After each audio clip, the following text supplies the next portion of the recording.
Welcome to Global Business here on CGTN. I'm Vivian Nunes. The headlines we're tracking this hour. Robots at the ready. The 2026 World Robot Conference kicks off in Beijing. We'll find out what's on show. Looking ahead, the Macau SAR government unveiled its third five-year plan, charting the next phase of the region's economic and social development. And urgent talks. US President Donald Trump puts a pause on 50% tariffs on Canadian goods as the two countries engage in last-minute talks to reach a deal. Let's take a quick look at the Chinese mainland markets now, where equities closed mixed on Tuesday. The Shanghai Composite edged up 2.4%, while the Shenzhen component fell 0.56%. Now let's take a look at how regional markets performed and how Wall Street closed overnight.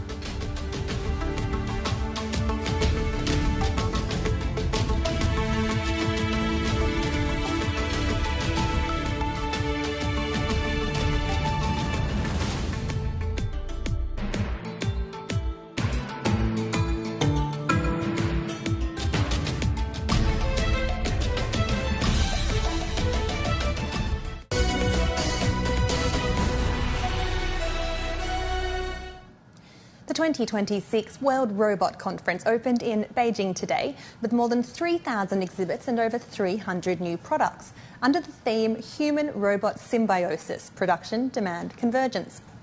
The five-day event brings together more than 300 exhibitors, a 69% increase from last year, across 4 pavilions that cover robotics applications in manufacturing, healthcare, retail and emergency rescue. The conference also launches a global program to lend mass-produced products to innovation teams for free and opens a robot consumer street for visitors to enjoy interactive experiences with tech, food and culture. Officials said China's robotics industry has maintained a strong and steady growth trajectory in recent years, with the sector showing increasingly vibrant momentum across all segments. 机器人产业规模以上企业营业收入 In the first half of this year, revenue of major robotics firms reached 165.5 billion yuan, up 24.5%. We will zero in on core components and embodied intelligence, bridge research with production, and speed up tech upgrades through large-scale application in new scenarios. 加速新技术新产品迭代升级 Well, for more on this year's World Robot Conference, I'd like to bring in Professor Guy Kerr from the School of AI at Beijing Institute of Technology. Thanks so much for making time to speak to Global Business this afternoon. Can you tell us what are the highlights of this year's World Robot Conference? Hello, Vivian. I think this year's conference has clearly grown in both the scale and the quality of exhibits. What stood out to me was that the exhibition was not just about showcasing finished robotic products. It also featured a wide array of modular components for different segments of the industry. This is a very strong signal that the industry's supply chain has matured to a significant scale and that a truly competitive ecosystem is now taking shape. Meanwhile, we are seeing marked improvements in the diversity and the capability of the robots themselves, with more and more products designed for very specific real-world tasks. So that's a very positive sign of the industry's ongoing evolution and upgrading. And this year's conference features a procurement day, and it also launches an initiative to explore robots applications. Does this mean we're seeing the robotics industry transition from a kind of tech muscle show to real business applications? Well, that's a very interesting question. I see this as at least a very positive market signal. In fact, from a technical standpoint, companies have been searching for genuinely meaningful large-scale deployment scenarios for robots for quite some time. Well, market acceptance of robots always goes through its own adjustment periods. So compared to previous conferences, this year's event placed a much stronger emphasis on commercial viability and real business operations. This shift is the collective result of multiple multidimensional progress, like in technology, in products maturity, and in market readiness. After all, technologies and products ultimately need to iterate and upgrade based on real feedback from the market. And humanoid robots are now performing, real-world factory work. Would you say, though, that there's still a bottleneck that prevents them from reaching mass production delivery? From my perspective, if we consider what the final product should be or what the market ultimately expects, today's humanoid robots still have considerable room for evolution. So these goods will need to happen across multiple dimensions. But if I were to highlight one particularly critical bottleneck, at this stage, it would be the challenge of acquiring large-scale, high-quality data. This process involves so many factors. For example, the tools for data collection, the sheer scale needed, and the algorithm to process it all, which together drive cost very high. Looking ahead, exploring mechanisms for effective high-quality data sharing among stakeholders could be one important way to address this issue. And what is the commercial outlook for humanoid robots, given that there is something of a disparity between the high valuations of robotics companies and their actual order books? For me, what this conference reflects is the trend toward more rational and pragmatic approaches to products R&D within the industry. We have seen the concept of humanoid robots gain widespread public and market acceptance. Now we are transitioning from the phase of simply demonstrating robotic capabilities to one focused on identifying and validating practical, scalable application scenario. As products are adapted in more real-world scenarios, the cost will naturally come down, and more funding can be channeled back into focused R&D. So this process will also accelerate the development of much more specialized talent. So I think this is essential to view our current industry stage with this rational, forward-looking perspective. Thank you. All right, Professor Guy Kirker joining us there. Thank you very much for your insights. Now, Unitree Robotics shares skyrocketed on their Shanghai debut on Wednesday, closing 460% higher after soaring as much as 629% in early trading. Shares closed at 845 yuan a piece. The Chinese robot maker raised nearly 6.1 billion yuan, or about $905 million in its initial public offering. According to its prospectus, Unitree ranked first globally in humanoid robot sales last year with more than 5,500 units sold. It also dominates the global market for four-legged robots. Unitree's investors include Chinese AI company DeepSeek and the tech giant Tencent. The company becomes the latest high-profile name to list on Shanghai's star market, following memory chip maker CXMT's listing last month. And since the start of this year, domestically built robots have been given a major opportunity to expand on a large scale in global markets. Notably, a dedicated customs tariff code for cleaning robots took effect in January, marking a significant step toward large-scale exports for the sector. As one of China's major hubs for foreign trade and smart equipment, Guangdong has seen its robot manufacturers lead the transition from sending out samples for trial use to fulfilling large-scale overseas orders. The momentum has remained strong in the second half of the year, with overseas orders continuing to grow. The surge in demand is turning domestically built robots into a new growth engine for China's high-end equipment exports. Our overseas shipments are performing extremely well right now. Our cleaning robots are particularly popular in Europe, Japan, Republic of Korea, Southeast Asia, and the Middle East. We have seen year-on-year doubling of growth compared with last year. We review production plans for the cleaning robots on a weekly and monthly basis, and shipping schedules are fully booked. Robots can take over high-risk, high-pressure work, sustaining stable demand. Overseas orders are rising steadily, registering around 40% year-on-year growth. Order books stay firm for the second half of the year, with schedules running close to China's National Day. The European Union is intensifying efforts to become a global leader in artificial intelligence. With billions planned in investment, the EU is trying to catch up with the United States and China. William Denislow has this report. Swarm robotics in action. Independent machines working together to achieve a common goal. The European Union has a similar objective. How 27 member states can best use their resources to become the first artificial intelligence continent. We should ask ourselves the question of is it really important to be centralized or to be driven by strong innovators, or rather to have a fragmented ecosystem that allows for more creativity, but also that if one idea works somewhere we can replicate it, then it validates that idea. Whatever the answer, the EU aims to provide the tools for Europe to unlock its potential. The blocs launched a call for tenders to generate more than $30 billion in investment to set up 7 AI gigafactories. Europe wants to become the first AI continent, and because we will give our startups, SMEs, industry, researchers and public authorities the necessary infrastructure to build the most advanced AI models. For the EU, this strategy is about being more competitive on the global stage. Roughly 80% of Europe's digital services and infrastructure currently comes from outside the bloc. The EU wants to change that and develop advanced AI on the continent that's in line with its own values.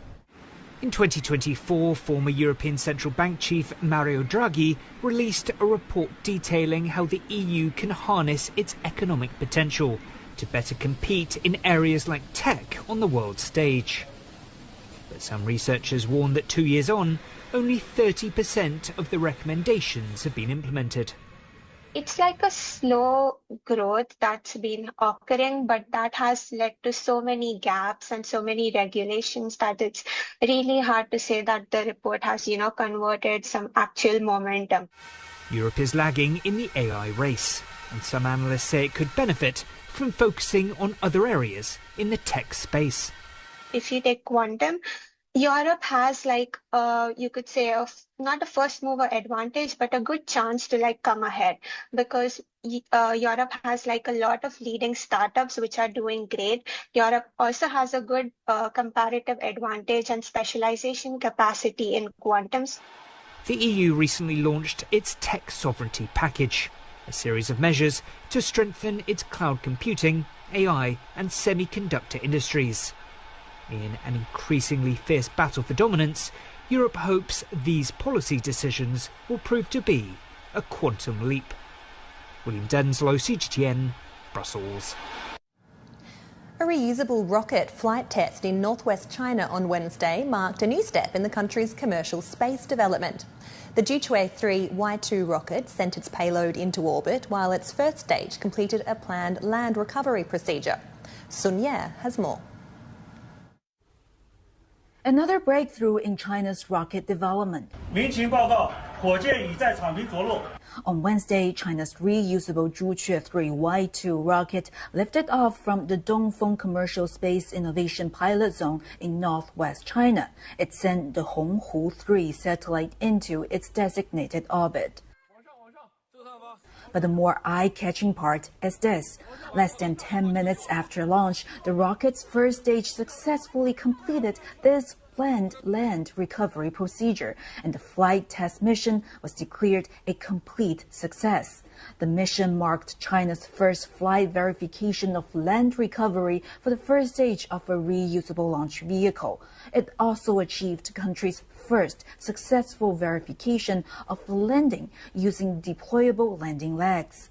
Landspace, the company behind the Zhuque-3 rocket, is already looking ahead. This mission achieves a breakthrough in the first step toward making rockets recoverable, reusable, and operational. Recovery is the most important foundation for subsequent reuse and operation. At present, the Zhuque-3 rocket is designed to meet the technical requirements of reusing its first stage 20 times. In the operational phase, the goal is to bring spaceflight close to aviation, to make rocket launches and landings more like airplane operations, with an optimal balance of frequency, reliability, and safety. Zhuque 3 is among a growing number of China's domestically developed reusable rockets. Being able to reuse a rocket could reduce launch costs, increase launch frequencies, crucial as China's commercial space sector expands and global demands for launch services grow. We will serve both the domestic and international commercial satellite launch markets, meeting demand for missions such as satellite ride shares and the deployment of specific commercial satellite constellations. This successful test mission is viewed as an important step in China's reusable rocket development, and more flight tests for the country's reusable rockets are expected in the coming months. Sun Ye, CGTN, Dongfeng Commercial Space Innovation Pilot Zone. You're watching Global Business. Coming up. Looking ahead, the Macau SAR government unveils its third five-year plan, charting the next phase of the region's economic and social development.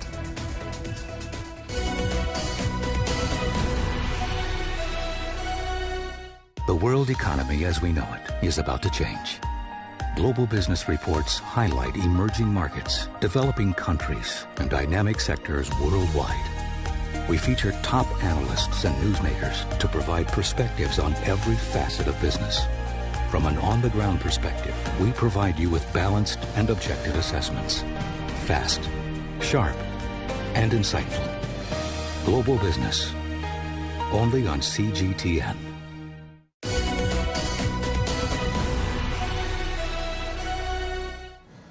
The Macau Special Administrative Region government has unveiled its third five-year plan for 2026 to 2030, charting the next phase of the region's economic and social development. The document sets out 35 major economic and social development indicators and defines 8 development goals. They include fully implementing national security guidelines, further improving governance under the rule of law, making substantial progress in economic diversification and advancing the high-quality development of the Hengqin Cooperation Zone. Other goals cover the integrated development of education, science, technology and talent, steadily improving residents' well-being and making important progress in building a beautiful and smart Macau. Officials and community leaders from Macau SAR say the third five-year plan aligns with national development and charts a promising path for Macau. They say it serves not only as the guiding document for Macau's economic and social development, but also sets shared goals for communities and residents across the region. The third five-year plan is based on thorough research into new strategies, policies, priorities, and key projects outlined under the National 15th Five-Year Plan. It takes into account the local needs of Macau and Hengqin and leverages Macau's strengths and capacities to help meet national goals. This connection ensures that the third five-year plan aligns closely with the National 15th Five-Year Plan. Compared to previous five-year plans, this new plan demonstrates a broader strategic vision, more practical solutions, and a stronger capacity for implementation. It reflects the Macau SAR government's commitment and confidence in achieving high-quality development in this new era. The alignment under institutional innovation is vital for the integrated development of Hengqin and Macau, a key lever for future growth, and also the hardest challenge to overcome. The Macau SAR government will spare no effort in advancing the high-quality development of the cooperation zone in its second phase, strengthen alignment with the existing plans and policy documents, and focus on key areas such as people's livelihood and industries. It will foster a high-quality rule of law environment and promote the alignment of rules in market access, factor mobility, standards, accreditation and certification, and industry regulation, thereby supporting the integrated development of Macau and Hengqin. The third five-year plan outlines a new development strategy for Macau and provides clearer pathways for the city's young people. It focuses on helping youth grow and succeed. What young talent needs most are opportunities and platforms to thrive. We believe that Macau's youth will find more opportunities to advance in fields such as technology, digital economy, culture, tourism, and exhibitions. Meanwhile, Hengqin offers even broader avenues for youth development. We need to take proactive steps to integrate into and contribute to national development strategies, leveraging the strengths of one country, two systems in Macau alongside Hengqin's unique advantages. This will enable us to pursue our goals and chase our dreams in the Greater Bay Area.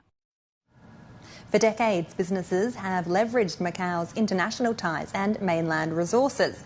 Now, this model is entering a new phase, with neighbouring Zhuhai playing an increasingly vital role in Macau's development. Huang Fei has the details. It started as a small experiment in craft brewing nearly 3 decades ago. Now, these bottles carry an iconic name in Asia's beverage industry. Macau beer was first introduced by an American individual, a young person from the U.S. He started his garage factory, a little brewery in Koloan Island in 1996. And at that time, craft beer was something very new to Asia. Over the years, this small garage brewery has changed hands several times. Today, it's a highly automated, eco-friendly factory in Zhuhai, just 30 minutes from the Macau border. Charles Choi's family became part owners in 2018, a year before Beijing introduced the Greater Bay Area Initiative, linking Hong Kong and Macau with 9 cities in Guangdong to form an integrated economic hub.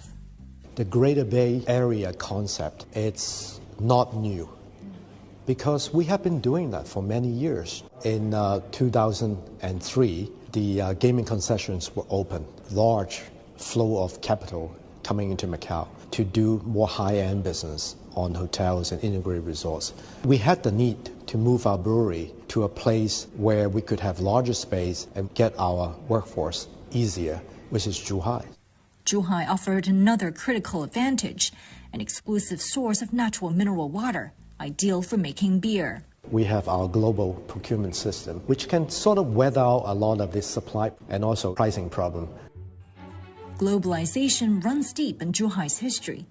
As one of China's first 4 special economic zones, it has welcomed foreign investment for over 4 decades. Well, Zhuhai has always been a front runner in China's reform and opening up policy. In fact, late Chinese leader Deng Xiaoping highlighted this during his first visit to the city and to the Zhuhai beer factory in 1984. Today, business ties between Zhuhai and Macau are increasing, with manufacturing, technologies, and services industries all benefiting from closer cross-border integration. Macau is not only the free port and separate customs tariff, and also we are designated by the central government as the platform between China and Portuguese-speaking countries, nearly 300 million population, which is a huge market. Under Macau's third 5-year plan, the city aims to raise the share of non-gaming sectors to approximately 60% of GDP by 2030. As Macau presses ahead with economic diversification, Zhuhai and the Hengqin Cooperation Zone are taking on an increasingly important role by bringing together Macau's international strengths with resources and opportunities across the border. The partnership is creating new avenues for growth and development. Huang Fei, CGTN, Zhuhai, Guangdong Province.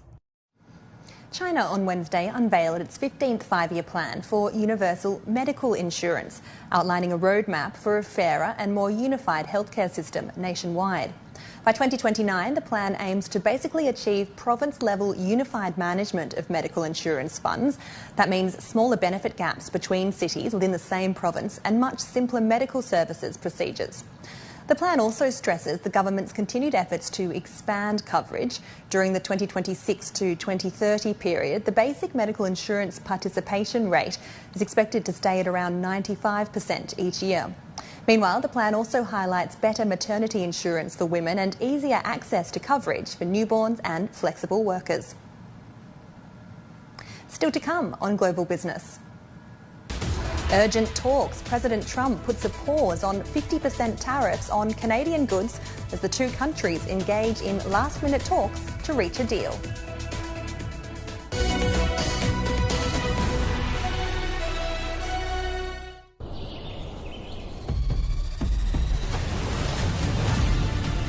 A vast land of 1.4 billion people. The world's second-largest economy. Home to stories of the unexpected, the unimaginable, the breathtaking. stories that touch the soul. Feel the speed, the passion. Enjoy spectacular natural and cultural landscapes. Feel the thrill of cutting-edge innovations.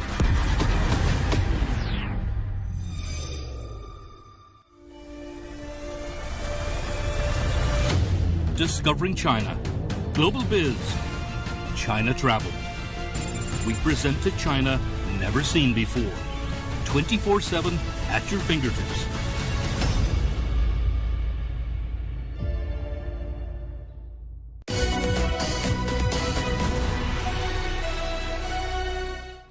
Turning now to the United States, where President Donald Trump has announced a 3-day pause on new 50% tariffs on Canadian goods, saying the two sides have reached a deal.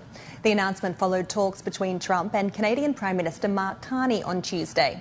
However, Carney struck a more cautious note afterward, acknowledging that while substantial progress has been made, important work still lies ahead. The suspended levies were supposed to take effect on Wednesday and would have covered about $20 billion US dollars worth of imports from Canada, regardless of whether they qualify for the preferential treatment under the US-Mexico-Canada trade agreement. Well, for more on the US-Canada trade talks, I'd like to bring in John Gong, Professor of Economics at the University of International Business and Economics. Thanks for joining Global Business this afternoon. US President Trump suggested the agreement with Canada could pave the way for a revival of the Keystone Pipeline. Now, that was cancelled under former President Joe Biden back in 2021. Given the current state of US-Canada relations, though, and the move outside of the US to put more investment in renewables, is Canada likely to go for this idea? Well, first of all, I think like any country that deals with the United States, with the Trump administration, is going to be a very much transactional oriented approach. And President Trump really doesn't care if we have a trade agreement or not. Everything's up to negotiation. And certainly the Keystone Export Limited Pipeline project is part of the negotiated deal. So I think it's quite likely that probably it's going to happen. From Canadians' perspective, of course, they like to sell, these oil products, sand oil products to the United States. And President Trump has, made it very clear that he likes these fossil fuel-based projects. The Keystone project. He's not against that. He has actually issued an executive order previously to sanction the ongoing of this project. He is famous for his, slogan, "Baby Joe," right? So, Joe, baby Joe. This is actually quite expected, and I would expect that probably Canada and the United States are going to strike a deal. Very much like President Trump's negotiation style. Things are reached at 11th hour. We have a term for that. It's called reaching a settlement on the courthouse step. It looks like this is exactly what's happening at this point. Yeah, we'll watch that closely to see if a final deal is announced. But President Trump already refused to grant a one-time 16-year extension to the USMCA. He opted instead for year-by-year reviews. How will this annual mechanism disrupt the cross-border supply chains, especially in the auto industry, which really rely on long-term stability?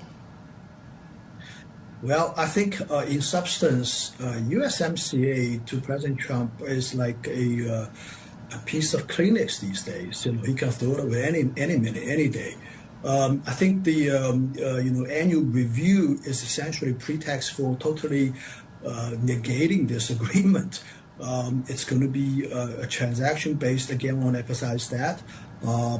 President Trump has actually expressly said that he regrets reaching that agreement.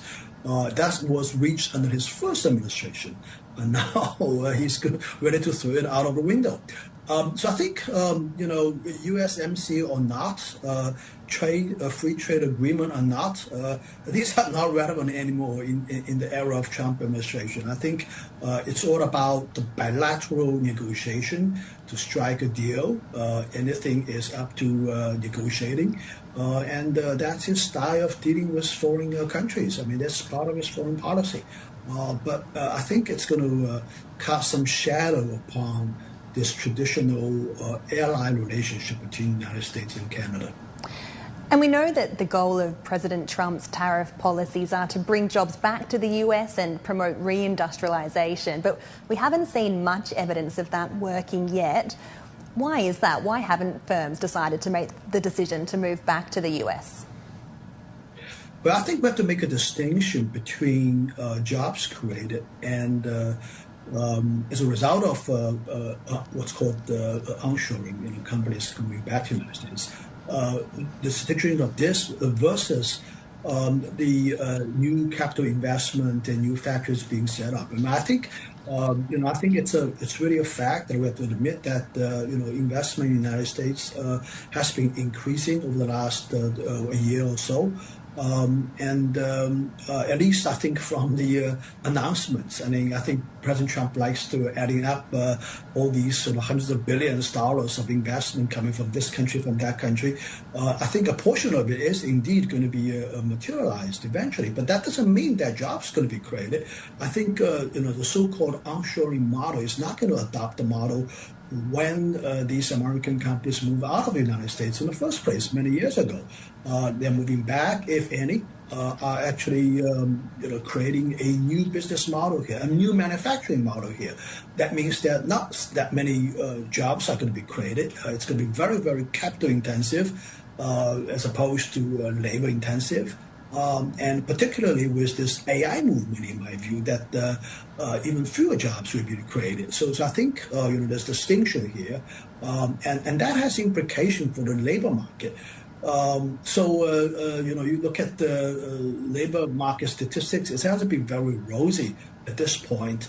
But I think the fad of investing in manufacturing in the United States, high-end manufacturing in the United States, in AI-related industries, building AI infrastructure, this is something definitely is happening in the United States right now. Thank you very much, Professor John Gong, joining us there. Meanwhile, the latest data show that new residential construction in the US fell short of expectations in July, weighed down by elevated mortgage rates and persistent economic uncertainty. Our Karina Mitchell has more. Yeah, well, the latest data from the Census Bureau on housing was disappointing. Housing starts for July tanked, down by over 12%, coming in at 1.2 million units compared to the estimate of 1.3 million. And compare that to the previous read, which came in at 1.4 million units. Now, that makes sense given the current psychology of home builders. According to the National Association for Home Builders Consumer Sentiment for August, that reading came in at a meager 35. Anything below 50 is considered a contraction. The month before, the reading was even lower. And then we take a look at pending home sales, which came in during the session. For July, that number was down 2.3%. That after a reading that was down over 5% in June. So altogether, about 8% down over the 2 months. And this is supposed to be peak home buying season for the summer. So what's going on? Well, you can look at it from two perspectives. From the home builder side of things, they are dealing with sky-high construction costs and a market where there really are very few buyers. So what's the incentive? And then when you look at it from home buyers, from their perspective, almost all the pressure is falling on first-time home buyers. They're dealing with near record high pricing that's just stuck there. It's not going anywhere. That's because of low inventory available. And then they're dealing with oppressive mortgage rates as well, currently coming in at 6.7% according to Freddie Mac for a 30-year fixed mortgage. Now that is restrictive and wiping out billions of dollars in consumer spending power. Opening statements commenced Tuesday in the federal court as Meta stands trial over allegations that its social media platforms are engineered to hook young users, leading to documented mental health harms. Widely regarded as the tech industry's big tobacco moment, the case carries not only staggering financial exposure, but also the potential to force a seismic shift in how digital platforms engage with underage audiences. Mark Neo has more. At a federal courthouse in Oakland, California, 29 U.S. states have joined together in a civil lawsuit, arguing that Meta designed features such as infinite scroll and push notifications to get teens addicted to their product. U.S. state attorneys general said the Facebook and Instagram apps improperly collected data from children under 13 and are seeking damages of up to $200 billion. But Meta says penalties could lead to $1.4 trillion and argued that they've already proactively implemented teen protections and disabled more than 1 million accounts for users under 13. This case comes on the heels of Meta losing similar court cases in both Los Angeles and New Mexico in March. In February of 2025, Shannon Heacock rushed to her laundry room to find her son, 16-year-old Elijah, dying. I went into panic mode, digging blood out of my son's mouth, begging him to breathe. I watched him lose his battle. I left the room so his twin and his baby brother would never have to see what I saw. But sadly, they did. Heacock says her son was the victim of sextortion from an adult predator who learned everything about him through his social media profiles. Our kids are at a war that we're not invited to. I hold Emmy in my heart every single second of every single day. I fight for her. I fight for my daughter, Kaylee, who is now raising my grandson, Kai, without the aunt that he deserved. And I fight for every family that has been shattered by Meta, those who choose profits over people. The group of mothers and demonstrators unfurl a banner with the names of 369 teen victims. But they point out that since Meta's court losses in March, 39 more names have been added to the list. We need to bring it back to what it was intended for people to socially connect digitally.